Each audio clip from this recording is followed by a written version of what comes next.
இதுமாரியே நான் கேட்டதே கிடையாது. நான் ஃபஸ்ட் டைம் இது தான் கேட்குறேன். அது ஐசக் பாஸ்டர் மூலிமா நான் கேட்குறேன். நல்ல போதகர் கொடுத்தது கோடியான கோடி நன்றி சொல்லுகிறேன் தேவனுக்கு. கடந்த நாட்களில் பார்த்தீங்கன்னா நிறைய பிரச்சனைகள் வரும். பிரச்சனையை பற்றியே பேசிட்டு இருப்போம் வீட்டில். அந்த சமாதானம் கிடைக்காது, வராது. இன்றைக்கி பாஸ்டரோட வார்த்தை கேட்ட பிறகு நாங்கள் நிறைய யோசிக்கிறோம். ஒரு தெளிவு வந்துடுச்சு. நல்ல வார்த்தையை நாங்கள் கேட்டு இந்த மெசேஜ் மூலமாக ஒரு சந்தோஷம், ஆசீர்வாதம் கிடைச்சிருக்கு. ஐயா ஆவிக்குள்ள தேவன் அவர் மத்தியில் இறங்கி பேசுனதுக்காக நன்றி. நான் நல்ல ஒரு விஷயத்தை கற்றுக்கினேன். இனிமேல் கணவரோடு நம்ம இணைந்து குடும்பத்தை செயல்படுத்த வேணும்னு ஆண்டவருக்கு நன்றி சொல்கிறேன். ஆண்டவர் சொல்லிக்கிறார் குடும்பத்தை எப்படி கனப்படுத்தணும்னு. வர நாட்களில் இந்த சத்தியத்தை இன்னும் நான் அதிகமாக கேட்டு அவர் படி கேட்டு நான் குடும்பத்தை கண்டிப்பாக கட்டுவேன். கர்த்தர் எனக்கு சில விஷயம் தெரியாத இருந்தது. போதகர் நல்ல ஒரு வெளிப்படமாக நல்லா பேசினார். கர்த்தருக்கு நான் நன்றி சொல்லுகிறேன். அவர் மூலிமா வார்த்தைகளே நல்லா கேட்குறதுக்கு இன்ட்ரெஸ்டாக இருந்தது. இது வேறு லெவலு. இந்த பிரசங்கம் எனக்கு ரொம்ப பிடிச்சிருந்தது. எங்கள் வீட்டில் இப்படி தான் இருக்கணும், இப்படி தான் வாழணும், இப்படி தான் இருக்கணும்னு நினச்சேன். ஸோ அது கிடையாது. போதகரை சொல்கிற ஒவ்வொரு வார்த்தையும் நல்ல புரோஜனமாக இருந்தது. இதுமாரி நான் கேட்டதே இல்லை. இப்போ தான் நான் ஃபஸ்ட் டைம் கேட்டது. எனக்கு புரோஜனமாக இருந்தது. இப்போ எங்களுக்கு கல்யாணம் ஆகி தான் ஃபஸ்ட்டு நாங்கள் இந்த மீட்டிங்கு கேட்டுருக்கோம். எங்கள் வாழ்க்கையில் அவர் தான் எங்களுக்கு எல்லாமே. உண்மையிலே எங்கள் பாப்பா இன்றைக்கி உயிராக இருக்க காரணம்னா ஐசக் ஐயா மட்டும்தான். எங்களுக்கு ஆண்டவர் அவர் மூலிமா எங்களுக்கு எவ்வளவோ செஞ்சுருக்கிறாரு. ரொம்ப நாள் இதெல்லாம் அறிஞ்சிக்காமல் இருந்ததை இப்போ தான் தெரிஞ்சுக்கின பிறகு நாங்கள் நல்லா இருக்கிறோம். முன்னாடியே இதெல்லாம் சொல்லி கொடுக்க எங்களுக்கு தெரிஞ்சுதான் நான் நிறைய விஷயம் தெரிஞ்சுன்னு இருப்போம். ஆண்டவரை ஏற்றுக்காத இருந்து ரொம்ப உலகம் தெரியாமல் ஆண்டவரை ஏற்றுக்காத இருந்தது.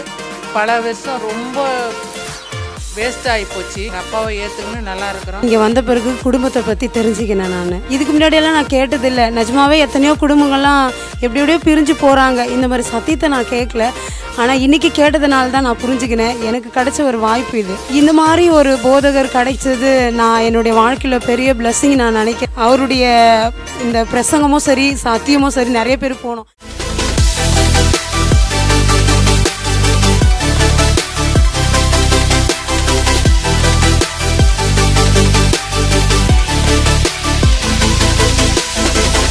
கர்த்தருடைய வார்த்தைக்கு செல்வோம்.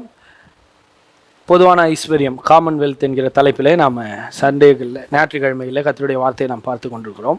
அதில் கர்த்தர் யாரிடத்தில் தம்முடைய ஆஸ்திகளை, பணத்தை, செல்வத்தை அல்லது தாளந்தை கொடுப்பார் என்கிறதை பார்த்து கொண்டிருக்கிறோம். அதில் வாரம் 3 காரியங்களை சொன்னேன். தேவனுடைய ராஜ்யத்தில் இருக்கிறவர்களிடத்தில் தேவன் கொடுக்கிறார். 2வது திறமை உள்ளவனிடத்தில் கொடுக்கிறார். 3வது உண்மையும் உத்தமம் உள்ளவனிடத்திலே தேவன் கொடுக்கிறார். இந்த 3 காரியம் ரொம்ப முக்கியம். ராஜ்யத்தில் இருக்க வேண்டும், திறமையுள்ளவர்களாக இருக்க வேண்டும், உண்மையும் உத்தமமாக நடந்து கொள்ள வேண்டும். சரி, அதை நாம் பார்த்தோம். அதுக்கு பிறகு ஒரு தாளந்து உள்ளவனை நம்ம கவனிக்க ஆரம்பித்தோம். தேவன் அவனுக்கு கொடுத்திருந்தும் அவனால் ஏன் பெருக பண்ண முடியவில்லை? அவன் ஏன் மற்றவர்களை போல பெருகலை? அவனால் ஏன் அதில் ஒரு வளர்ச்சியை காட்ட முடியல அப்படின்றத பார்க்க ஆரம்பித்தோம். அதில் முதல் காரியம் என்னென்னா, அவன் பொறாமை உள்ளவனாக இருக்கிறான், எரிச்சல் உள்ளவனாக இருக்கான். தன்னுடைய எஜமான் மேலேயே பெரிய பொறாமை, எரிச்சல் அவனுக்கு. அது அவனுடைய வார்த்தைகளில் நம்ம பார்க்குறோம். மத்தேயு 25 24, 25 ஆகிய வசனங்களில் அவன் ஒரு காரியத்தை காட்டுறான். என்னன்னா பொறாமை. என்ன பாருங்கள், ஒரு தாளந்தை வாங்கினவன் ஆண்டவனை நீர் விதைக்காத இடத்தில் அறுக்கிறவரும் தெளிக்காத இடத்தில் சேர்க்கிறவருமான கடினமுள்ள மனுஷன் என்று அறிவேன். ஆகையால் நான் பயந்து போய் உமது தாளந்தை நிலத்தில் புதைத்து வைத்தேன், இதோ உம்முடையதை வாங்கி கொள்ளும் என்றான். எதை காட்டுதுன்னா, ஒரு பெரிய பொறாமை அவனுக்குள்ளே இருக்குது, எரிச்சல் அவனுக்குள்ளே இருக்குது. அதனால் அவன் வாங்கினதை புதைச்சி வச்சிடான். நான் போய் இவருக்கு வேலை செய்யணுமா? நான் வேலை செய்யும் இவர் பணக்காரர் ஆவாரா? இவர் கொடுத்தா நான் வேலை செய்யணும் அப்படின்ற ஆட்டிடியூடு பாருங்க. அதனால தான் நான் சொன்னேன், பொறாமை நம்மை அழித்து விடும். பொறாமையை எலும்புருக்கின்னு பார்க்குறோம். பொறாமையும் அதுக்கு முன்னிக்கத்தக்கவன் யார் அப்படின்னா, அது யாரை விட்டு வைக்கும்? யோசேப்பின் சகோதரர்கள் பொறாமை கொண்டு அவனை அழிக்கிறத நினச்சி அவங்க அழிஞ்சு போயிட்டாங்க. அவன் அழியலை, அவனோடு கர்த்தர் இருக்கிறார். அவன் உண்மை உத்தமத்தை, கடவுளுக்கு பயந்து உண்மை உத்தமத்தில் நடக்கிறான். எல்லா இடத்துல தன்னுடைய வேலையை கரெக்டாக செய்கிறான். கடவுள் தனக்கு கொடுத்த திறமை, தாழ்ந்த கரெக்டாக அவன் அதில் செயல்படுத்துகிறான். அதில் ரொம்ப ஜாக்கிரதையாக இருக்கிறான். அதனால் கடவுள் அவனை எட்டாத உயரத்துக்கு கொண்டு போனார். பொறாமைப்பட்டால் என்ன நடக்குன்றதை நம்ம பார்த்தோம். பொறாமைப்பட்டால் கையேந்தி நிற்கிற நிலைமை தான். பொறாமைப்பட்டால் பயந்து போகிற, கலங்கி போகிற ஒரு வாழ்க்கை, இதை நம்ம பார்த்தோம். இன்றைக்கு இன்னொரு காரியத்தை நம்ம பார்க்க போகிறோம். இந்த ஒரு தாளந்தை வாங்கினவனால ஏன் பெருக பண்ண முடியல? முதல்ல பொறாமை, எரிச்சல். அடுத்தது இன்னொரு காரியம் ஒன்று இருக்குது அவன்கிட்ட, அதனால தான் அவனால் அதை பெருக பண்ண முடியல. என்னன்னு பார்க்கலாம். 26வது வசனம். இது என்னன்னா, அந்த ஒரு தாளந்தை வாங்கினவனை பார்த்து எஜமான் சொல்றாரு, 5 தாளந்தையும் 5 தாளந்தை 10 ஆக்கிட்டான், 2 தாளந்தை 4 ஆக்கினான். அவங்க 2 பேரும் பார்த்து எஜமான் என்ன சொன்னாரு? நல்லது, உண்மை உத்தமமான ஊழியக்காரனே, பிதாவின் சந்தோஷத்துல பிரவேசி, கொஞ்சத்துல உண்மையா இருந்தான்னு பாராட்டுறாரு. இந்த ஒரு தாளந்தை வாங்கினவனை பார்த்து எஜமான் ஒரு வார்த்தை சொல்றாரு. ஆனா இந்த வார்த்தை வித்தியாசமா இருக்குது. ஏன்னா இவன் ஒரு தாளந்தை தன்னுடைய பொறாமையினாலே புதைத்து வைத்திருக்கிறான். ஒரு தாளந்தை அவன் பெருக பண்ணல. அவனுடைய எஜமான் அவனை பார்த்து என்ன சொல்றாரு பாருங்க, மத்தேயு 25:26. அவனுடைய எஜமான் பிரதியுத்தரமாக, பொல்லாதவரும் சோம்பலுமான ஊழியக்காரனே, நான் விதைக்காத இடத்தில் அறுக்கிறவர் என்றும் தெளிக்காத இடத்தில் சேர்க்கிறவர் என்றும் அறிந்திருந்தாயே. அப்படியானால் நீ என் பணத்தை காசுக்காரர் வசத்தில் போட்டு வைக்க வேண்டியதாக இருந்தது. அப்பொழுது நான் வந்து என்னுடையதை வட்டியோட வாங்கி கொள்வேனே என்று சொல்லி அவனிடத்தில் இருக்கிற தாளந்தை எடுத்து 10 தாளந்து உள்ளவனுக்கு கொடுங்கள். உள்ளவனே அவனோ அவனுக்கு கொடுக்கப்படும், பரிபூர்ணமும் அடைவான். இல்லாதவன் இடத்திலிருந்து உள்ளதும் எடுத்துக்கொள்ளப்படும். பிரயோஜனமற்ற ஊழியக்காரனாகி இவனை புறம்பான இருளிலே தள்ளி போடுங்கள், அங்கே அழுகையும் பற்கடிப்பும் உண்டாயிருக்கும் என்றார். என்ன சொல்றார் எஜமான் அவனை பார்த்து? நல்லதுன்னு சொல்ற, பொல்லாதவன் என்றார். பொல்லாதவனும் சோம்பலுமான ஊழியக்காரனே. இந்த வாரம் சோம்பலுமான ஊழியக்காரன்றதை பற்றி பேசுகிறேன். அடுத்த வாரம் பொல்லாதவனும் என்கிறதை பற்றி நான் பேசுகிறேன். இது கவனிக்க வேண்டிய காரியம் சோம்பல். முதல் காரியம் அவனிடத்தில் இருந்தது தாளந்தை புதைத்து வைத்ததுக்கு பொறாமையும் எரிச்சலும்.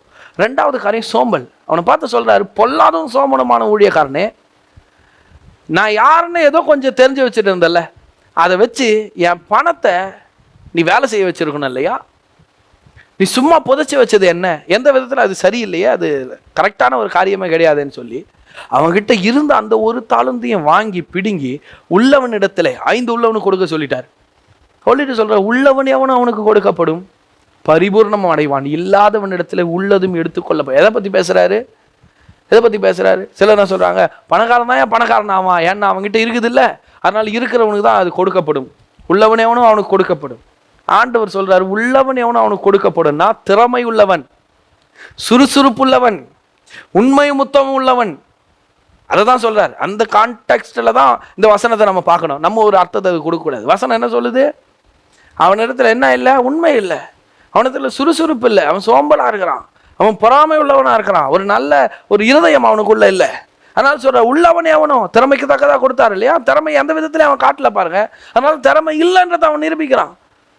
ஆகவே சொல்ல, உள்ளவனே அவன் அவனுக்கு எடுத்துக்கொடு. திறமையோட, உண்மை உத்தமத்தோட, சுறுசுறுப்போட, ஜாக்கிரதையோட எவன் வேலை செஞ்சானோ அவன்கிட்ட எடுத்துக்கொடு.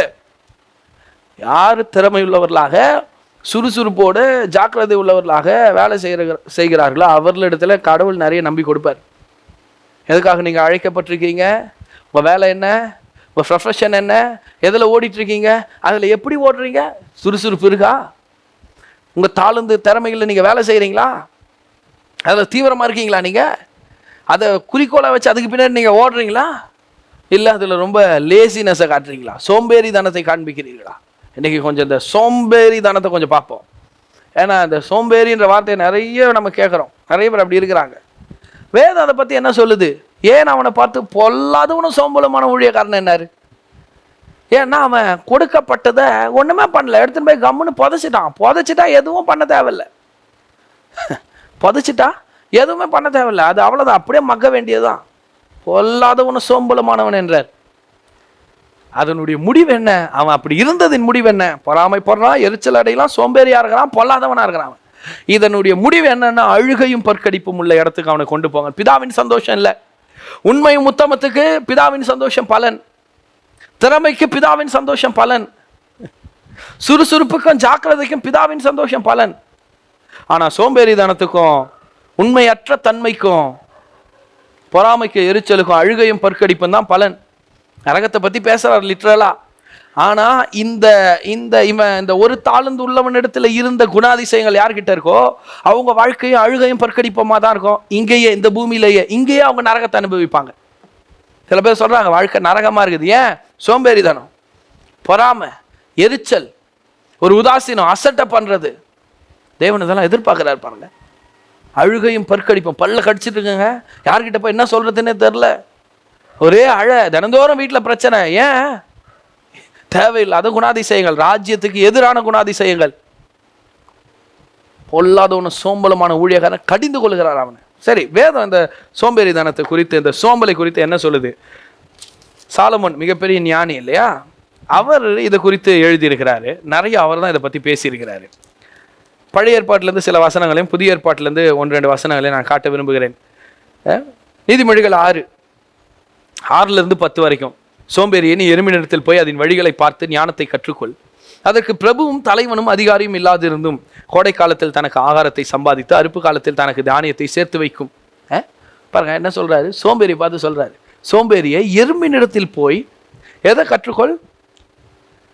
அதன் வழிகளை பார்த்து ஞானத்தை கற்றுக்கொள். எறும்பை பாருங்க, அது பெரிய உருவம் கிடையாது, யானை அளவுக்கு பெரிய உருவம் கிடையாது எறும்புக்கு. ஆனால் அந்த எறும்பு 24 மணி நேரம் ஓடிட்டே இருக்கு. எங்கேயும் உட்காந்து ரெஸ்ட் எடுக்கிறது இல்லை. நான் தூங்க போறேன், நான் உட்கார போறேன்லாம் சொல்றது இல்லை எறும்பு. அது கூட நமக்கு ஒரு பாடத்தை கற்றுக் கொடுக்குது பாரு. ஒண்ணுமே இல்லை, அதுக்கு தலை எங்க இருக்கு, கண்ணு எங்க இருக்கு, ஒன்றும் தெரியாது. ஆனால் அந்த எறும்பு 24 மணி நேரம் வேலை செய்யுது. எதுக்கு வேலை செய்தா? 8வது வசனம், கோடை காலத்தில் தனக்கு ஆகாரத்தை சம்பாதித்து அறுப்பு காலத்தில் தனக்கு தானியத்தை சேர்த்து வைக்கும். கோடை காலத்திலே ஆகாரத்தை சம்பாதிக்குது, ஏன்னா மழையில ஒன்றும் பண்ண முடியாது. அறுப்பு காலத்தில் தானியத்தை சேர்த்து வைக்கிறது எறும்பு. எறும்பை விட பெரியவர்கள் நாம மனிதர்கள். 6 அறிவு இருக்குது, 6 அடி 7 அடி 8 அடி 9 அடி கூட வளர்றான் மனுஷன். ஆனா படுத்து தூங்கிட்டு இருக்கான், சோம்பேறியா இருக்கான், வேலை செய்யறது இல்லை. அதனால தான் சொல்றாரு, சோம்பேறியே எறும்பின் இடத்துல போய் கற்றுக்கொள். அதுக்கு பிரபுவும் தலைவன் இல்லை, லீடர் கிடையாது, ஒரு கைட் பண்ற ஆள் கிடையாது, ஒரு மென்டார் கிடையாது, யாரும் கிடையாது. நமக்கு இவங்க எல்லாம் இருக்காங்க, நம்மளை கைட் பண்ணுறதுக்கு, நமக்கு சொல்லி கொடுக்கறதுக்கு, நம்மளை நடத்துறதுக்கு, சட்டம் போடுறதுக்கு, இதை பண்ணி இதை பண்ணாத இதெல்லாம் சொல்கிறதுக்கு எல்லாம் இருந்தோம். நம்ம எதையும் செய்ய மாட்டோம். ஐடியா கொடுக்க யூடியூப்பை திறந்தா எப்படி மேலே வரலாம், எப்படி சம்பாதிக்கலாம், எல்லாத்துக்கும் வழி சொல்கிறதுக்கு பல பேர் உட்காந்து பேசிட்டு இருக்காங்க, பல புத்தகங்களை எழுதியிருக்கிறாங்க, பல வழி இருக்குது. எதையும் பண்ணுறதில்ல மனுஷன். எறும்புக்கு யார் புத்தகம் எழுதுனது? எறும்புக்கு யார் வீடியோ போட்டது? எறும்புக்கு யார் ஆலோசனை கொடுக்கறது? ஆனால் அது வேலை செய்கிறது. சாலமோன் சொல்றார், போய் கற்றுக்கொள்ளாத இந்த இடத்துல. அடுத்த வசனம் சொல்ற, அடுத்தது பாருங்க 9வது வசனம், சோம்பேறியே நீ எவ்வளவு நேரம் படுத்திருப்பாய், எப்பொழுது உன் தூக்கத்தை விட்டு எழுந்திருப்பாய். இன்னும் கொஞ்சம் தூங்கட்டும், இன்னும் கொஞ்சம் உறங்கட்டும், இன்னும் கொஞ்சம் கை முடக்கி கொண்டு நித்திரை செய்யட்டும் என்பாயோ. உன் தரித்திரம் வழிப்போக்கனை போலவும் உன் வறுமை ஆயுதம் அணிந்தவனை போலவும் வரும். பாருங்க, சோம்பேறித்தனத்துக்கும் தரித்திரத்துக்கும் நல்ல தொடர்பு. சோம்பேறித்தனத்துக்கு எதிர்ப்பதம் என்ன? சுறுசுறுப்பு, ஜாக்கிரதை. ஜாக்கிரதைக்கும் சுறுசுறுப்புக்கும் ஆசீர்வாதம், செழிப்பு, செல்வம், வெற்றிக்கும் பெரிய தொடர்பு. சோம்பேறியா இருக்கிறவன் தரித்திரம் அடைவான், சுறுசுறுப்புள்ளவன் ஐஸ்வர்யவானாக மாறுவான். என்ன பேசிட்டு இருக்கோம்? கர்த்தர் யார் கையில தருவார்? பணத்தை, ஆஸ்திய, தாழ்ந்த செல்வத்தன் பேசிட்டு இருக்கோம். யார் மேல வர முடியும்? யார் ராஜ்யத்தின் ஐஸ்வர்யத்தை எடுத்து அனுபவிக்க முடியும்? யாரு? சோம்பேறியா இருக்கிறவன் இல்ல, சுறுசுறுப்புள்ளவன். சோம்பேறி எப்படி வேதம் அடையாளப்படுத்துது? சோம்பேறியா ஒருத்தன் இருக்கான்னா அவனை எப்படி கண்டுபிடிக்கலாம் அப்படின்னா, தூக்கத்தை வச்சுதான். எப்பவுமே தூங்கிட்டே இருக்கிறது. காலையில் போய் எழுப்புங்களேன், வேலைக்கு டைம் ஆயிடுச்சு, ஸ்கூலுக்கு டைம் ஆயிடுச்சு, எழுப்புங்களேன். இன்னும் கொஞ்ச நேரம் மம்மி, 5 minutes மம்மி, இன்னும் கொஞ்ச நேரம். 10 அலாரம் வைக்கிறான், 10 அலாமே ஆஃப் பண்ணிட்டு படுக்கிறான். எவ்வளவு நேரம் படுத்திருப்பாய் பாருங்க. இந்த மாதிரி காலையில் யாராவது எழுப்புனா போய் இவ்வளோலாம் பண்ண தேவையில்லை. போய் உலுக்கி தண்ணியை ஊற்றி ஃபேன் ஆஃப் பண்ணிட்டு, அதெல்லாம் பழைய ட்ரிக்ஸ். புதுசாக நான் ஒன்று சொல்லி கொடுக்குறேன். ஃபேன் ஆஃப் பண்ணுறது, தண்ணியை ஊற்றுறது, பாட்டை சத்தமாக வைக்கிறது, பெட்ஷீட்டை இழுக்கிறது, இதெல்லாம் பழைய ட்ரிக்ஸ். புதுசு என்ன தெரியுமா? போய் பக்கத்தில் உட்காந்து நீதிமொழிகள் 6 எடுத்து 6லேருந்து 10 வரைக்கும் சத்தமாக படிக்கணும். சோம்பேறியே நீ எவ்வளவு நேரம் படுத்திருப்பாய்னா அவன் எழுந்துடுவான், மொதல் வசனத்துக்கு எழுந்துடுவான். எவ்வளவு நேரம் கை முடக்கி கொண்டு நித்திரை செய்வாய். எழுந்து உங்களை பார்த்தானே கிளம்பிடுவான். நீங்கள் அவனை பார்த்து சொல்லவே தேவையில்லை, நீங்கள் பைபிள் படிங்க. அதெல்லாம் டிப்ஸு. தூக்கம் என்ன பண்ணுமா? கந்தையை உடுத்து வைக்குமா. தூக்கம் கந்தையை உடுத்து வைக்க. தூங்கணும் எப்போ தெரியுமா? வேலை செஞ்சுட்டு, வேலையை முடிச்சுட்டு தூங்கணும். வேலையை விட்டுட்டு தூங்கக்கூடாது, வேலை செய்கிற நேரத்தில் தூங்கக்கூடாது. நான்லாம் ஒரு ஆளை பற்றி கேள்விப்பட்டேன் பாருங்க. கம்பெனிக்கு போயிடுறதான் நைட் ஷிஃப்ட்டுக்கு, கொஞ்ச நேரம் அங்கே அப்படி இப்படின்னு இருந்துட்டு எப்போ போய் கம்பெனி பஸ் மேலே ஏறி தூங்குறதான். கொஞ்ச நேரம் கழிச்சு நீங்கள் போயிட்டு வாங்க சார், நீங்கள் பண்ண சேவை போதும்னு அனுப்பிட்டாங்களா கம்பெனிலேருந்து. ஏன்னா தூக்கம் எதை உடுத்துது? கந்தை. அந்த மாதிரி ஆட்களை பாருங்களா, லுங்கியை கட்டிக்கிட்டு அப்படிதான் சுற்றிட்டு இருப்பான். ஒரு ஒரு ஒரு நல்ல துணி கூட இருக்காது. கந்தையை உடுத்து வைக்கணும், தரித்திரத்தை கொண்டு வரணும்னு அர்த்தம். தரித்திரத்தை கொண்டு வர. வீட்டை கட்ட முடியாது, மேலே வர முடியாது, பெருசா ஜெயிக்க முடியாது, 8வது உயரத்துக்கு செல்ல முடியாது. தூக்கம் நல்லது, தேவன் தான் அதை நம்ம கொடுத்துருக்கிறார். தூங்கும் போது தான் நம்முடைய பாடியில் இருக்க எல்லா ஆர்கனும் ரெஸ்ட் எடுக்குது, அது தன் வேலையை கரெக்டாக செய்யுது. ரொம்ப நல்லது தூக்கம். ஆனால் தூங்குறதுக்குன்னு ஒரு நேரம் இருக்குது. 7 மணி நேரம் 8 மணி நேரம் தூங்கினா போதும். 10 மணி நேரம் 12 மணி நேரம் டாக்டர் சொல்லிட்டாரு தூங்கணும். 8 மணி நேரம் தானே, 7 மணி நேரம் 8 மணி நேரம் நல்லா தூங்குங்க தானே சொல்கிறாரு. 10 மணி நேரம் 12 மணி நேரமா? பஸ்ஸில் ஏறி உட்காந்தா தூக்கம், ட்ரெயினில் உட்காந்தா தூக்கம், ஃப்ளைட்டில் தூக்கம். சில ஆட்கள் நல்ல ஆவிக்குரிய கிறிஸ்தவங்க சர்ச்சிலையும் தூக்கம், பயங்கரமான தூக்கம். தூக்கம் கந்தையை உடுத்து விற்கும். இந்த மாதிரி சோம்பேறி தானத்தில் இருக்கும்போது என்ன நடக்குமா? வாசித்தோம் இல்லையா? தரித்திரம் வழிப்போக்கனை போலவும் வறுமை ஆயுதம் அணிந்தவனை போலவும் வரும்.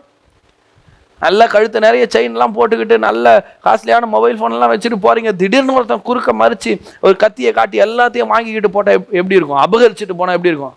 எல்லாத்தையும் ஒரே நாளில் பறி கொடுத்தது போல இருக்கும் இல்லையா? சோம்பேறி தானே அப்படி வாழ்க்கையை ஏற்படுத்திடுமா? நிறைய பேரை பார்த்துருக்கேன். வேலைக்கு போக சோம்பேறி தானே, வேலை போய் செய்ய சோம்பேறி தானே. அதனால் வீட்டிலே உட்காந்து மனைவியை வேலைக்கு அனுப்புவாங்க. பத்தாது, வீட்டை சுற்றி கடன். அதுக்கப்புறம் என்ன பண்ணுறது? வீட்டில் இருக்கிற ஒவ்வொரு ஜுவல்ஸையாக எடுத்துன்னு போய் அடகு கடையில் கொண்டு போகிறது, ஒவ்வொரு நகையாக. நகையெல்லாம் முடிஞ்சதுக்கப்புறம் வீட்டில் இருக்கிற அண்டாங்குண்டாலாம் தூக்கின்னு போகிறது, பித்தளை அது இது எல்லாத்தையும் தூக்கின்னு போய் விற்று. எனக்கெல்லாம் ஒரு ஆளை தெரியும் பாருங்க, கட்டில் பீரோ எல்லாத்தையும் தூக்கி விற்க ஆரம்பிச்சிட்டார். எல்லாத்தையும் வீட்டில் யாரும் இல்லாத நேரத்தை தூக்கி அவருக்கு ஒரு வண்டி இருக்குது, தூக்கி போட்டு எடுத்துன்னு போய் விற்றுட்டு வர காசு குடிச்சிட்டு எங்கேயாவது விழுந்து கிடக்கிறது. தரித்திரத்தை உண்டாக்கும். எல்லாத்தையும் ஒரு நாள் திரும்பி பார்த்தா எதுவுமே இருக்காது. கஷ்டப்பட்டு சேர்த்ததெல்லாம் அப்படின்றதுக்குள்ளே போயிடும். சோம்பேறி தானம். அதான் பைபிள் சோம்பேறி தானத்துக்கு எதிராக நிற்குது.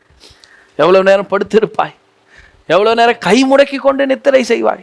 இன்னும் கொஞ்சம் நேரம் எவ்வளோ நேரம் சொல்லுவேன்? தரித்திரம் வரும் அப்படின்றார். இன்னும் 1-2 வசனங்களை வாசிக்கலாம். நீதிமொழிகள் 10:26. நீதிமொழிகள் 10:26. பற்களுக்கு காடியும் கண்களுக்கு புகையும் எப்படி இருக்கிறதோ அப்படியே சோம்பேறியும் தன்னை அனுப்புகிறவர்களுக்கு இருக்கிறான். சோம்பேறி எப்படி இருக்கானா? கண்களுக்கு புகையை போல இருக்கானா, பற்களுக்கு காடியை போல இருக்கானா. வாயில வச்சா கசகம், கண்ணில் பட்டா புகை, கண்ணில் பட்டா எரியும், அந்த மாதிரி சோம்பேறி இருக்கானா. நீதிமொழிகள் 12:24. ஜாக்கிரதை உள்ளவர்களுடைய கை ஆளுகை செய்யும், சோம்பேறியோ பகுதி கட்டுவான். வேலையை பிரித்து கொடுத்துருவாரு சோம்பேறி. இது அவர் பண்ணிட்டோம், இதை இவர் பண்ணிட்டோம், நான் இதை பண்ணுறேன். சுறுசுறுப்புள்ள அப்படி இல்லை, வாங்க இறங்கி பண்ணுவான்னு அவன் இறங்குவான். ஆட்கள் அவனை தேடி வருவாங்க.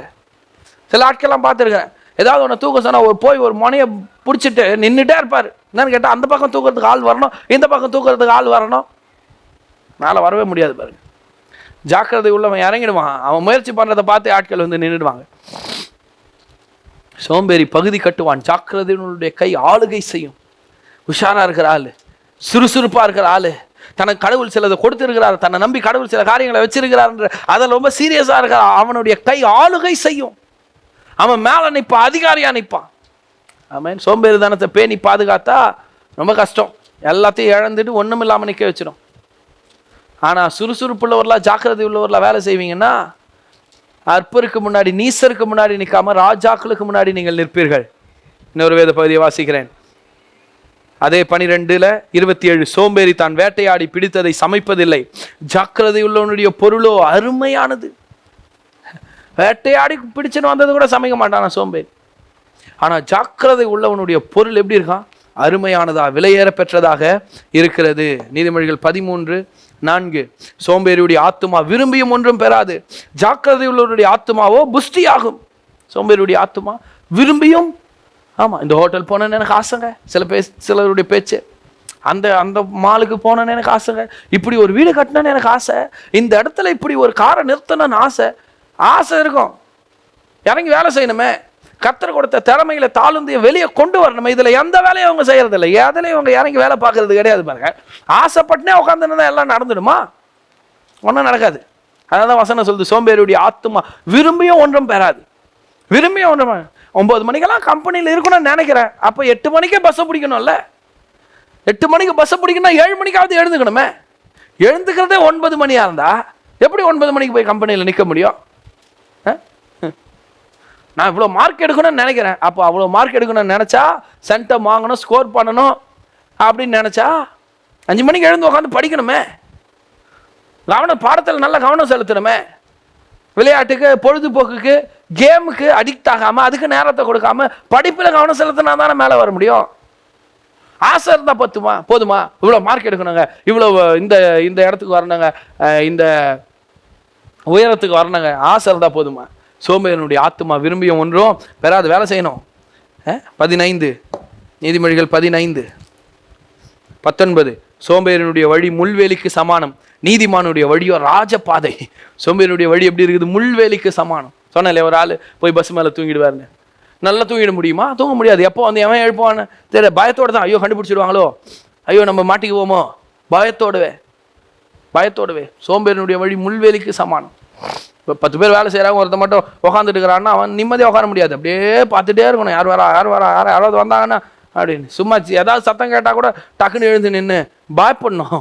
முள்வேலிக்கு சமானம். அதில் பிரியப்படக்கூடாது பாருங்க. சோம்பேறி தானத்தில் பிரியப்படக்கூடாது. 19 நீதிமொழிகள் 19:15 சோம்பல் தூங்கி விழப்பண்ணும், அசதியானவன் பட்டினியாக இருப்பான். சோம்பல் என்ன பண்ணுமா? அடையாளம் தான். தூங்கி நல்ல முக்கியமான நேரத்தில் தூங்கிட்டு இருப்பான் ஆள். அப்படிதான் ஒருத்தர் பஸ் ஸ்டாண்டுக்கு போய் தூங்கியிருக்காரு. பஸ் ஸ்டாண்டுக்கு போய் தூங்கி அவருடைய பஸ்ஸை மிஸ் பண்ணி அவர் போக வேண்டிய இடத்துக்கு போக முடியாமல் வீட்டுக்கு திரும்பி வந்திருக்கிறாரு. அன்றைக்கி அவர் போகாததுனால அவருக்கு 15 லட்சம் ரூபாய் நஷ்டமாக பாருங்க. அது சொல்கிறாங்க, யாராவது உன்ன மாதிரி இருப்பானாடா, இங்கேருந்து கிளம்பி போய் பஸ் ஸ்டாண்ட்லேயா தூங்குவேன் அப்படி. சோம்பல் தூங்கி விழப்பண்ணும். பஸ்ஸில் ஏறி தூங்கியிருந்தா கூட பரவாயில்ல, பாதியில் எழுந்து எங்கேயாவது இறங்கி போயிருக்கணும். அசதியானவன் பட்டினியாக இருப்பான். வேலையே செய்ய மாட்டேன், வேலைக்கே போக மாட்டேன்னா ரொம்ப நாள் ஒருத்தர் வச்சு சாப்பாடு போட மாட்டாங்க, பட்டினி தான். 24 நீதிமொழிகள் 20:4 எத்தனை வசனம் பாருங்க இதை குறித்து. சோம்பேறி குளிர்கிறது என்று உழமாட்டான், அறுப்பில் பிச்சை கேட்டாலும் அவனுக்கு ஒன்றும் கிடையாது. உழறது தான் வேலைன்னா எனக்கு குளிருது அதனால் நான் உழமாட்டேன்னா எப்படி? வருமானம் எப்படி? சாப்பாடு எப்படி? அடுப்பாண்ட அனலாக இருக்கும், நான் சமைக்க மாட்டேன்னா யார் சமைப்பாப்போ? ஹலோ, வெயிட்டாக இருக்கும், நான் மூட்டை தூக்குற வேலைக்கு வந்துட்டு வெயிட்டாக இருக்குது அப்படின்னா என்ன கதை இது? படிக்க போயிட்டு போர்டை பார்த்து எழுதணுமே, எவ்வளோ எழுதணுமா அப்படின்னா எப்படிங்க? குளிருக்குதுன்னு விட மாட்டானா? அறுப்பில் பிச்சை கேட்டாலும் அவனுக்கு நான் திறமை இருந்தோம், தாள் இருந்தோம், எதுவுமே செயல்படுத்த முடியாத ஒரு ஆளுக்கு நான் ஏன் கொடுக்கணும்? பொதுவாகவே மக்களுடைய எண்ணம் அப்படி. நல்ல கை கால் இருக்கிறவர்களுக்கு பிச்சை போட மாட்டாங்க, அவங்க பிச்சை எடுத்தாலும் கொடுக்க மாட்டாங்க மக்கள். ஏன்னா நல்லா தானே இருக்கு, அவன் சோம்பேறி தானமாக இருந்து எங்கேயுமே போய் உழைக்காமல் இப்படி வந்து எடுக்கிறான்னா அவனுக்கு ஏன் கொடுக்கணும்? அறுப்பில் பிச்சை கேட்டாலும் அவனுக்கு ஒன்றும் கிடையாது. 22:13 நீதிமொழிகள் 22:13 வெளியிலே சிங்கம் வீதியிலே கொலையுண்பேன் என்று சோம்பேறி சொல்லுவான். ஐயோ வெளியே போனால் அவள் தாங்க அப்படி, தண்ணியில் கை வச்சா அப்படி ஆகிடும், மூட்டையை தூக்கினா அப்படி ஆகிடும், வெயிலில் நின்னா அப்படி. ஒருத்தர் கேட்டேன், ஏன் பிரதர் சர்வீஸுக்கு வரல, காலையில் ஃபர்ஸ்ட் சர்வீஸ் வருவீங்களா, ஏன் காணும்? ஐயா ஃபர்ஸ்ட் சர்வீஸுக்கு வரலான்னு நினச்சேன், ஒரே பனியாக இருந்தது. சரி, செகண்ட் சர்வீஸுக்கு வரலான்னு பார்த்தா ஒரே வெயிலாக இருந்தது. சரி, ஈவினிங் சர்வீஸ் வரலான்னு பார்த்தா ஒரே மேக மந்தாரமாக இருந்தது. நீ வரவே தேவையில்லை. சோம்பேறி குளிர்கிறது என்று உழமாட்டான். இந்த வசனம் சொல்லுது நீதிமொழிகள் 22:13 வெளியிலே சிங்கம் வீதியிலே கொலையின்பேன். போனால் அவ்வளோதான், சிங்கம் என்ன காலி பண்ணிட்டோம். சில ஆட்கள்லாம் இருக்காங்க தெரியுமா, கம்பெனிகள்லாம் தீ பிடிக்குதான், நம்ம எதுக்குங்க கம்பெனிலாம் போய் அப்புறம் நம்ம போகிற நேரம் ஏதாவது சோம்பேறினுடைய பேச்சு இதெல்லாம். நம்ம போகிற நேரம் ஏதாவது ஆச்சுன்னா மனைவி பிள்ளைகளை யார் பதில் சொல்லுவா? இவர் சும்மா உட்காந்துருந்தா மட்டும் அவங்களுக்கெல்லாம் பதில் கிடச்சிருமா? எழுந்து போனோம், கர்த்தருடைய பிள்ளைன்னு தைரியமாக போனோம்.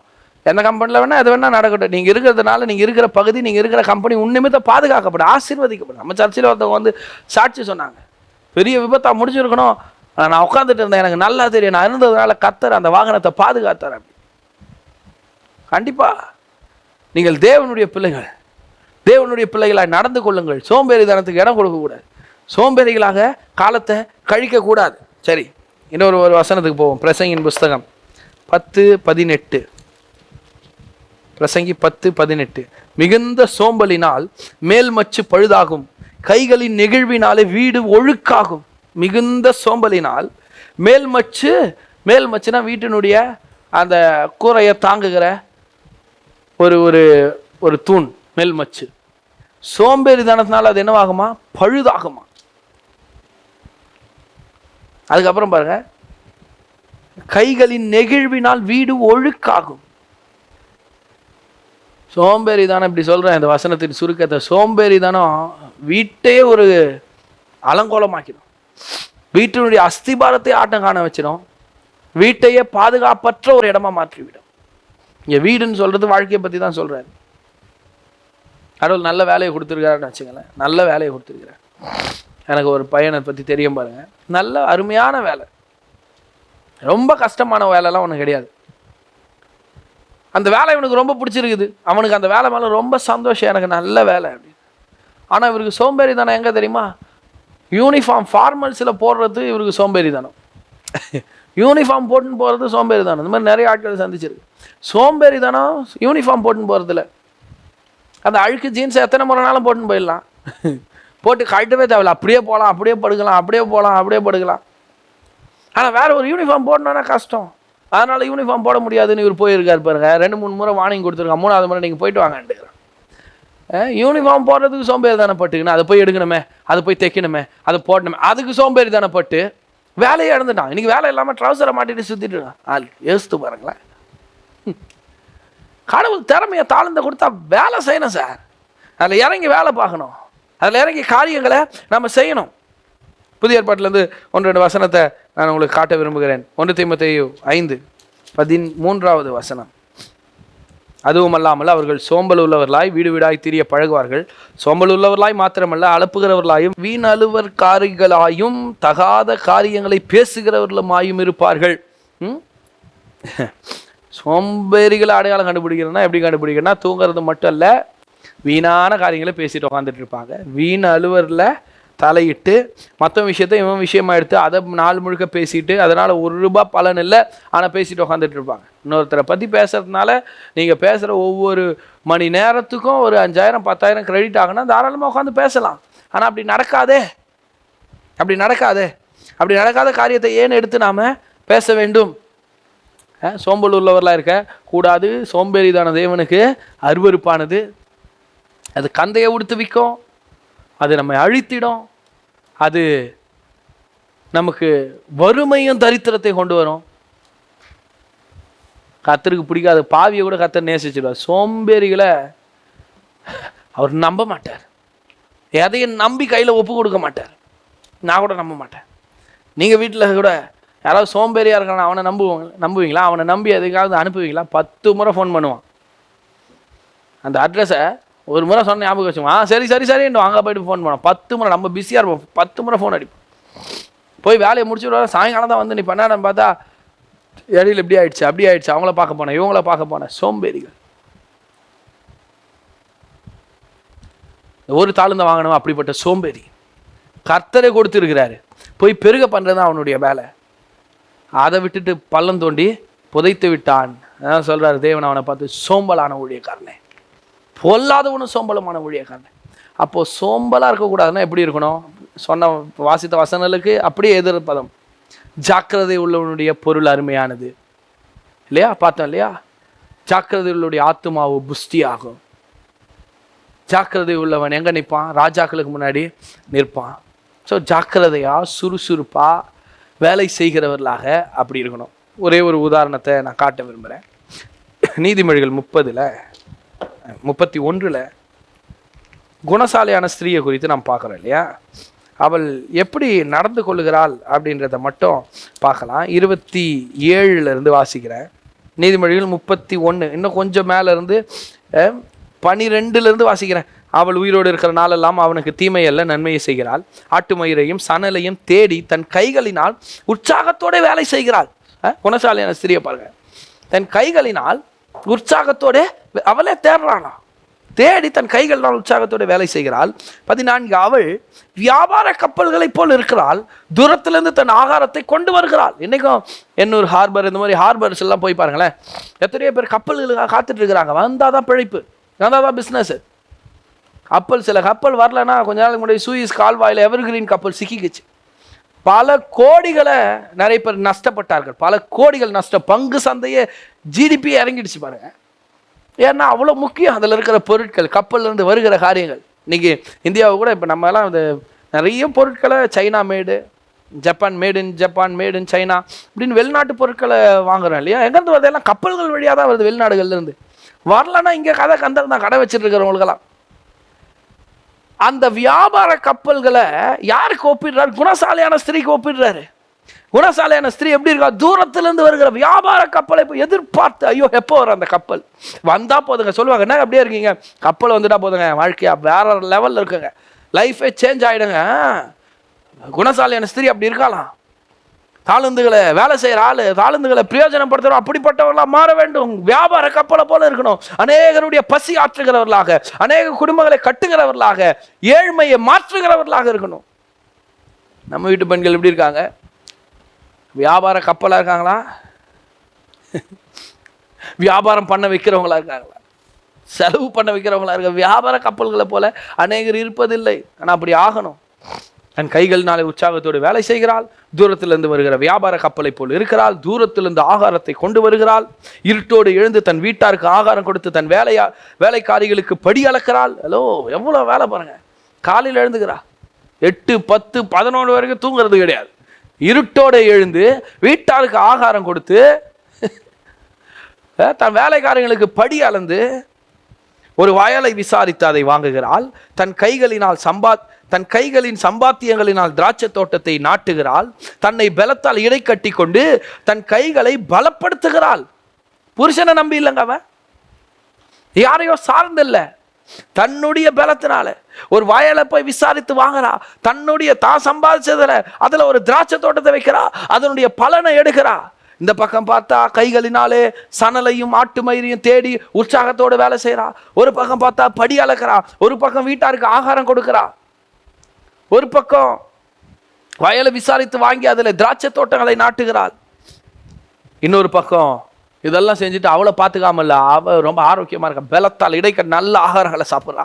அல்ல தன்னை பலப்படுத்திக்கிறா. ரொம்ப நீட்டாக இருக்கா, நீட் அண்ட் கிளீனாக இருக்கா. தேவையில்லாத விஷயங்களுக்கெல்லாம் குணசாலியான ஸ்திரீ தாழ்ந்து கொடுக்கப்பட்டிருக்கிறது. அதில் வேலை செய்யணும்னு நினைக்கிற ஆட்கள் சும்மா எங்கேயோ ஒரு வீட்டு வாசலில் உட்காந்து பேசுறதை பார்க்க முடியாது. நீங்கள் பொழுது போலேன்னு போட்ட நைட்டியை மாற்றாமல் உட்காந்து பேசிக்கின்னு, கட்டின துணியை மாற்றாமல் அதே லுங்கியோட அந்த டீ கடையில் உட்காந்து டீ கடை பெஞ்சை தேய்க்கிறதெல்லாம் நீங்கள் பார்க்க முடியாது.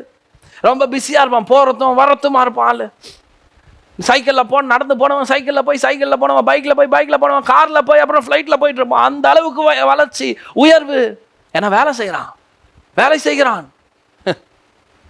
ஹலோ, சும்மாவே இருக்கிறது இல்லை. அப்புறம் பாருங்க, தன்னை பலத்தால் இடை கட்டி கொண்டு தன் கைகளை பலப்படுத்துகிறார். 18, தன் வியாபாரம் பிரயோஜனம் உள்ளது என்று அறிந்திருக்கிறாள். இரவிலே அவள் விளக்கு அணையாது இருக்க. ராத்திரியில கூட விளக்கு அணைக்கிறது இல்லையா? அர்த்தங்கள் உண்டு. விளக்கு அணைவதில்லை, வேலை செய்கிறாள். அவள் செய்கிற வியாபாரத்தை பற்றி நல்லா தெரியுது. பிரயோஜனம் உள்ளது, இதை செய்யணும். இன்னைக்கு ஒருவேளை லாஸ் வரலாம், இன்னைக்கு கஷ்டமா இருக்கலாம், இன்னைக்கு ஐயோ நான் மட்டும் ஓட வேண்டியதா இருக்குது, இப்படிலாம் இருக்கலாம். ஆனால் இது பிரயோஜனமானது. இதனுடைய பலன் வரும்போது பிள்ளைங்களை நல்லா படிக்க வச்சிடுவேன், பிள்ளைங்களை செட்டில் பண்ணிடுவேன், வீட்டை கட்டிடுவேன். தெளிவோடு வேலை செய்கிறா, ஓடுறா, சும்மா இருக்கிறது இல்லை. இப்படிப்பட்ட ஆட்களை தான் கர்த்தருக்கு பிடிக்கும். இப்படிப்பட்ட ஆட்கள் போய் விசாரிக்கலான்னா அவங்க வாங்கிடுவாங்க. அப்படி கர்த்தர் வாசல்களை திறப்பார், கதவுகளை திறப்பார். அடுத்த வசனம், தன் கைகளை ராட்டினத்தில் வைக்கிறாள். அவள் விரல்கள் கதிர்களை பிடிக்கும்.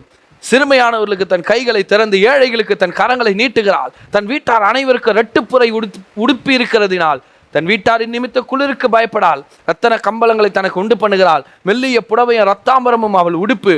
அவள் புருஷன் தேசத்து மூப்பர்களுடைய நியாயஸ்தானங்களில் உட்கார்ந்திருக்கையில் பெயர் பெற்றவனாய் இருக்கிறான். மெல்லிய புடவைகளை உண்டு பண்ணி விற்கிறாள், கச்சைகளை வர்த்தகர்களிடத்தில் ஒப்புவிக்கிறாள். அவள் உடை பலமும் அலங்காரமாய் இருக்கிறது. வருங்காலத்தை பற்றியும் மகிழ்கிறாள். தன் வாய் ஞானம் விளங்க திறக்கிறாள். தயவுள்ள போதகம் அவள் நாவின் மேல் இருக்கிறது. 27, அவள் சோம்பலின் அப்பத்தை புசியாமல் தன் வீட்டு காரியம் எப்படி நடக்கிறது என்று கண்ணோக்கமாய் இருக்கிறாள். எவ்வளவு வேலை செய்யறா பாருங்க. வயலை வாங்குறா, விசாரிக்கிறா, ராத்திரியில விளக்கு அணைவதில்லை, ராட்டினத்தில் கை வைக்கிறாளாம், தையல் மிஷின் போல. அதையும் செய்யறா. அவ கை கதிர்களையும் பிடிக்கிறது. எந்த வேலையும், அதாவது உயர்ந்த வேலையோ தாழ்ந்த வேலையெல்லாம் பார்க்கறது இல்லை. குடும்பத்துக்கு நல்லது அந்த வேலையை பார்க்குறா. பக்காவா ட்ரெஸ் பண்றா. அவ ட்ரெஸ் ஆபாசமா இல்லை, பலமுள்ளதா இருக்குதான். அலங்காரமாகவும் இருக்குது, பலமுள்ளதாகவும் இருக்கிறது. ரத்தனங்களை உண்டு பண்ணுகிறாளாம், கச்சைகளை உண்டு பண்ணி விற்கிறா, பெல்ட்டெல்லாம் விற்கிறா.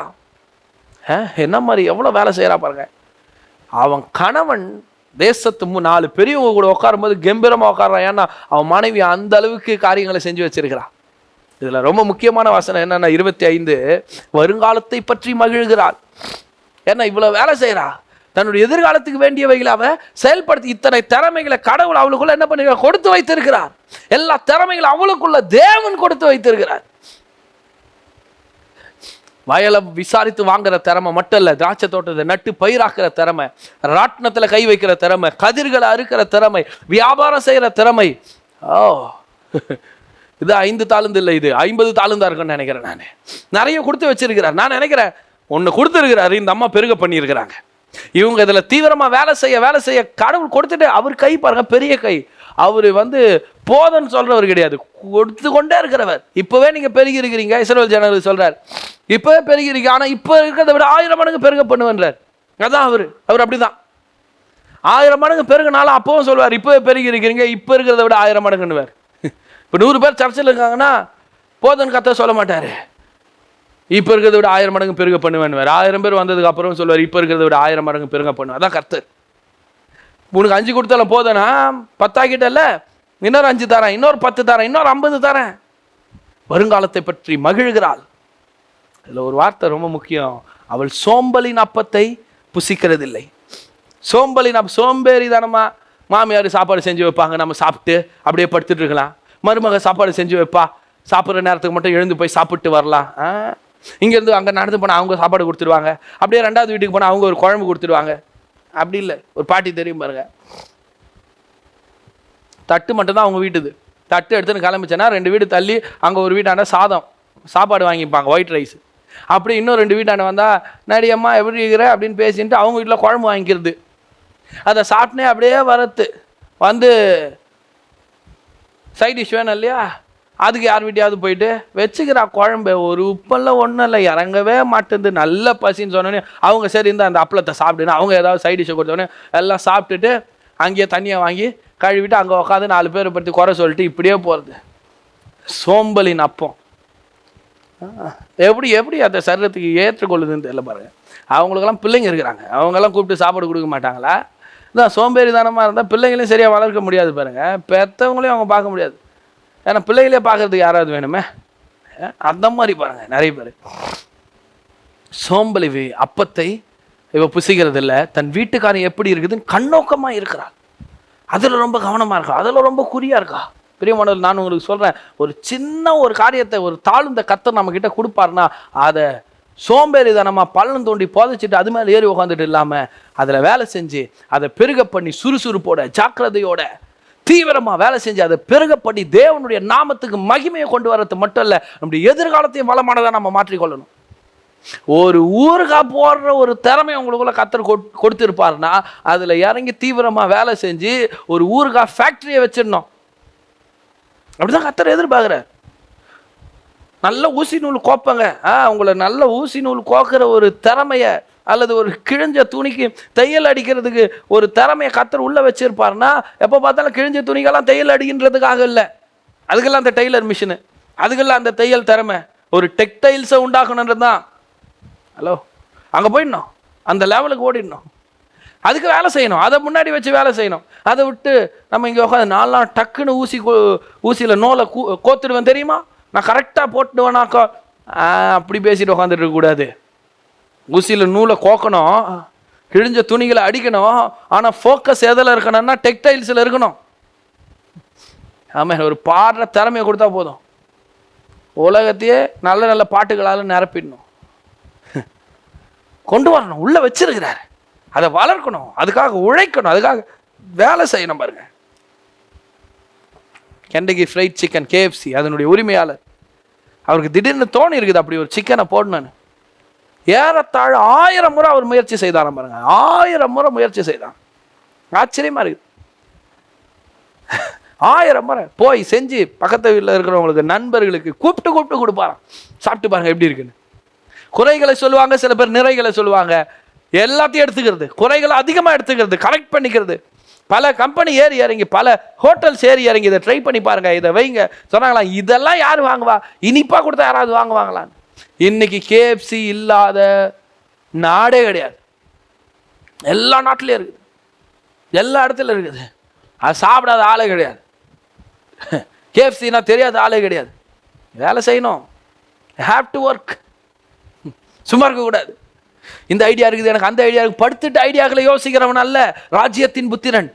படுத்துட்டு ஐடியாக்களை யோசிக்கிறவன் அல்ல எதிர்காலத்தை வளமாகிற ஆளு. அவன் சோம்பேறி. அவன் யோசிப்பான், தூங்கிடுவான், மறுபடியும் எழுந்து இருக்கிறத சாப்பிட்டுட்டு மறுபடியும் தூங்கிடுவான்.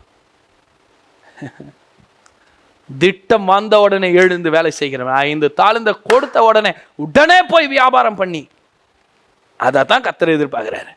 அதை தான் எதிர்பார்க்குறாரு. போய் பள்ளம் தோண்டி பொறுமையாக புதைச்சிட்டு சாப்பாடுக்கு என்ன பண்ணுறதுன்னு தெரியலையே, நாளைக்கு என்ன பண்ணுறதுன்னு தெரியலையே, பெட்ரோலுக்கு என்ன பண்ணுறதுன்னு தெரியல, அலைகிறவன் அல்ல. ஸோ இவ்வளவு குணசாலியான ஸ்திரீ இவ்வளவு தீவிரமாக சோம்பலின் அப்பத்தை கூட சாப்பிடாம, சோம்பேறித்தனமாக சாப்பாடை சாப்பிட்டு, யாரோ கொடுக்குறாங்களே ஃப்ரீயாக தானே வருது அப்படின்லாம் சாப்பிடாம உழைச்சி தன்னுடைய கைனால் சாப்பிட்டு தீவிரமாக வேலை செய்து கடவுள் கொடுத்த திறமைகளை தாளந்துகளை வெளியே கொண்டு வர்றதுனால அவளுடைய ரிவார்டு என்ன தெரியுமா? அவள் பிள்ளைகள் எழும்பி அவளை பாக்கியவதி என்பார்கள். அவள் புருஷனும் அவளை பார்த்து அநேகம் பெண்கள் குணசாலிகளாக இருந்தது உண்டு, நீயோ அவர்கள் எல்லாருக்கும் மேற்பட்டவள் என்று அவளை புகழ்கிறான். சௌந்தரியம் வஞ்சனை உள்ளது, அழகும் வீண். கர்த்தருக்கு பயப்படுகிற ஸ்திரீயே புகழப்படுவாள். அவள் கைகளின் பாலனை அவளுக்கு கொடுங்கள், அவளுடைய செய்கைகள் வாசல்களில் அவளை புகழக் கடவுது. பிள்ளைகளும் கணவனும் பாராட்டுறாங்க, பயங்கரமா பாக்கியவதி என்றாங்களாம் பிள்ளைகள் எழும்பி. புருஷன் பார்த்து நிறைய பெண்கள் இருக்கிறாங்க அழகெல்லாம், ஆனா நீ அவங்க எல்லாரை விட அழகானவள், அவங்கள விட நீ குணசாலியானவள், அவங்க எல்லாருக்கும் மேற்பட்டவள், நீ ஒரு படி ஒசரமா. நீ உன் அழகு வெளியில மட்டும் இல்ல, உள்ள இருக்குது, உன் திறமைகள் வழியா வெளிப்படுது. பெண்கள் இப்படி இருக்கணும். ஆண்களுக்கும் தான் இது உதாரணம். சோம்பேறிகளுக்கு இது மிகப்பெரிய பாடம். இப்படி இருக்கக்கூடாது சோம்பேறிகள்.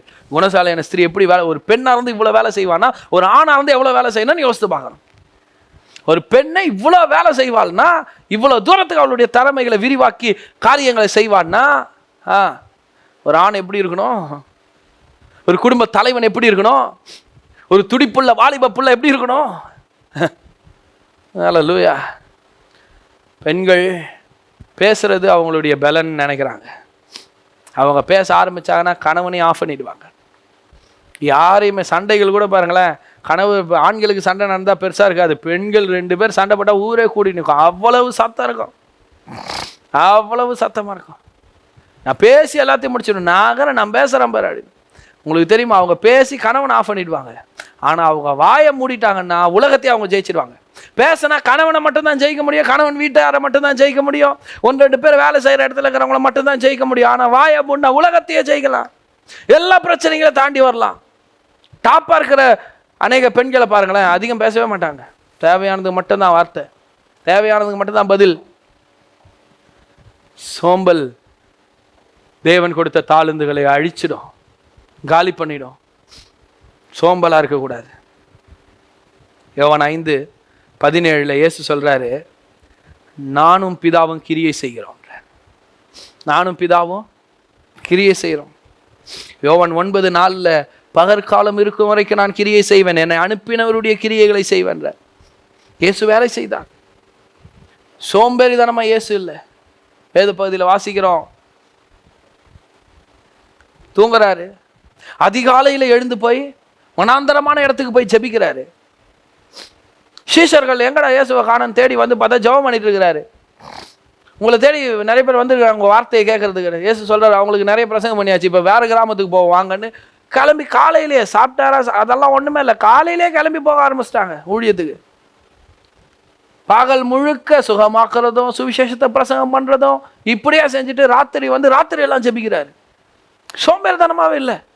ஆனால் ஓய்வு எடுத்தார். பிதாவாகிய தேவன் கூட ஓய்ந்திருந்தார். எப்போ ஓய்ந்திருந்தார்?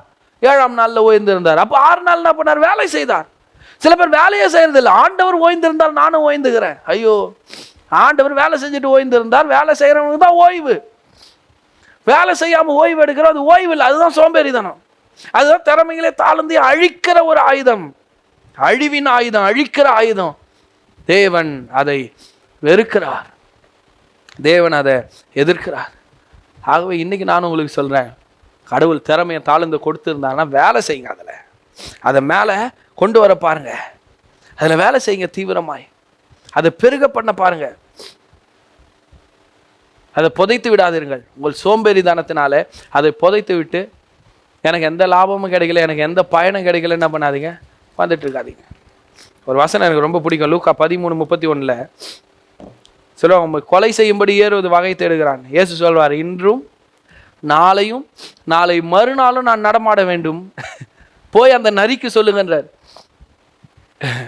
அவருடைய பிளான், அவருடைய அஜெண்டா பாருங்க, கரெக்டாக வச்சுட்டு இருக்கிறாரு. வந்தா போறேன்னு உட்காந்துட்டு இல்லை, யாராவது கூப்பிட்டா போய் ஜெபம் பண்ணுறேன், எங்கேயாவது வாய்ப்பு கிடைச்சா யாராவது அழைச்சா இல்லை இல்லை, அவர் சொல்கிறார் இன்னைக்கு ஊழியம் செய்யணும், நாளைக்கு ஊழியம் செய்யணும், நாளைக்கு நான் வேலை செய்யணும், நான் நடமாட்டணும். அவனுக்கு சொல்லு, அந்த நரிக்கு சொல்லு. அவன் அங்கே உட்காந்து பிளான் பண்ணுங்கிறான் உட்காந்துக்கின்னு. சில பேர் பிளானிங் மட்டும்தான். ஏசு பிளான் பண்ணுறவர்ல, வேலை செய்கிறவர். அப்படி தான் நம்ம இருக்கணும்னு விரும்புகிறார். சில பேர் பிளானிங்கோடு சரி, இப்படி பண்ணினா அப்படி பண்ணினா அப்படி செஞ்சலாம், மற்றவங்க வேலை செஞ்சால் கூட இவங்க போய் நின்று அப்படி பண்ணியிருக்கலாம், இப்படி பண்ணி பிளான் கொடுப்பாங்க. இவங்க இறங்கி வேலை செய்ய மாட்டாங்க. தேவன் வேலை செய்கிற ஆட்களை தேடுகிறார், அப்படிப்பட்டவர்கள் எதிர்பார்க்கிறார், அவங்கள நம்பி கொடுக்குறார். என்னெல்லாம் நீங்கள் ஜெபம் பண்ணிட்டு இருக்கீங்க, அத்தனைக்கு பதில் வரணுமா? அத்தனை காரியங்களை தேவன் உங்களிடத்தில் கொடுக்கணுமா?